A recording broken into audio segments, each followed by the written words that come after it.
So, Donald Trump said he wanted to take over Greenland. And Greenland is owned by Denmark. At least now, for the past 50 years now, the America have been trying to take over Greenland. Now, Greenland is a place of like, anyone that take over that Greenland has the power to do anything in the world. So America is saying that, Donald Trump is saying that he wants to take over Greenland. And Greenland is owned by Denmark. Okay, Denmark self, they don't assure Donald Trump, it's okay. No worry, we go decide our soldiers, they go there, they go guide the place so that nobody go fit take over the country. But America now, Donald Trump must insist, say they will be America need to take over Greenland. Say because if you don't take over that, China or Russia will take over the country. This news not they fly for the society. In fact, okay, this is not the fly family this now. Not the fly. Now, the president of France sent Donald Trump a message to calm Donald Trump down. Nobody president of France or other president they sent Donald Trump message just to come and that's they go get meeting. You know what Donald Trump they do, you know? All those messages will be say all those other presidents they send Donald Trump so to come and down so he post there for social media.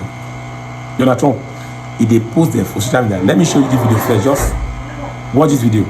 Just a few hours ago, Trump posted on social media a screenshot that appears to be from the French President Emmanuel Macron. Bring us up to speed. What's happening here? Well, people around the French president have confirmed that it is a genuine exchange. And what you can see when you read it, this published private text published by President Trump and sent privately to him by the French president, is that essentially President Macron is repeating the European position on Greenland, refusing to take part in his peace council for Gaza. Just after the publication of that private text message, President Trump responded by threatening President Macron with added tariffs, saying he was going to put tariffs 200% on his wines and champagne. So that is how frosty the relationship has gone, long forgotten the days of that very carefully cultivated bromance by Emmanuel Macron. That is the tenure of the exchanges this morning as these leaders prepare to meet tomorrow when President Trump arrives in Davos. You mentioned a moment ago, Scott Bessent, doubling down on that message that Europeans essentially should refrain from the retaliatory measures. What's been happening here in Europe ever since the weekend's announcement of this resumption of the trade war with the United States is, on one hand, Europeans saying that they intend to try and engage and de-escalate, but also preparing very strongly to respond. Have a listen, Rahel, to what the German finance minister had to say yesterday. Germany and France are in agreement. We will not allow ourselves to be blackmailed. Europe will give a united, clear response, and we are now preparing united countermeasures with our European partners. We are preparing them in case President Trump maintains his tariff threats. There will be further discussion this week of those countermeasures that are being prepared and that Scott Bessent warned against this morning. The European leaders will be meeting on Thursday in Brussels to consider the question of the transatlantic relationship in an extraordinary council meeting as a result of these tensions. And what they'll be looking at is the retaliatory tariffs that they had frozen as a result of the trade deal reached with the United States last summer. They could come into effect in February and cause another escalation in this growing row. Now on the question... You see one thing about Donald Trump, he don't really care about you. He don't really care what you think.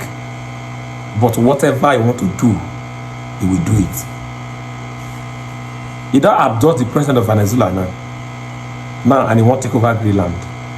And the way they go now, so he be like, he want to do this now by force. Because he tell you now, say if you want to go take her, and he don't really care about anybody. Because he believe the people when he gets, he believe in military. He believe them. And if the world keep quiet like this and watch Donald Trump, one day Donald Trump will take, in fact, he will get up and to take any country will be saying won't take. Maybe one day if he cut us, he won't call Nigeria, he take over Nigeria. And I know Nigerians give us a piece of time, Donald Trump won't take over there because normally our president before, they would give us headache. So Donald Trump, people decide they won't take Nigeria, man, just an example, and nobody can challenge him. That is just the fact about him. Nobody can challenge him. I told him before. I said this always Donald Trump don't go adopt Venezuela president so, and nobody challenge him so. that now don't give this guy an upper hand. And one day people just tell you say the word belongs to them, and nobody will fit follow and drag, nobody will fit challenge am.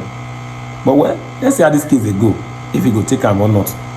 Even the president of this France now, the message wey he send give am na just like to say, okay, it's a peaceful message.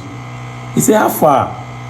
Let's meet together, calm down, let's meet together. I will call the president of China, I will call the president of Russia, so that we can have a meeting together. I will call the president of Denmark, so that all of us, I will also call you, you Donald Trump. Let's have a meeting together so that we can solve this issue. Donald Trump to finish.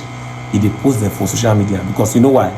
He no really care about you. Nothing concern you. Wetin you wan do? He believes they go fit do am.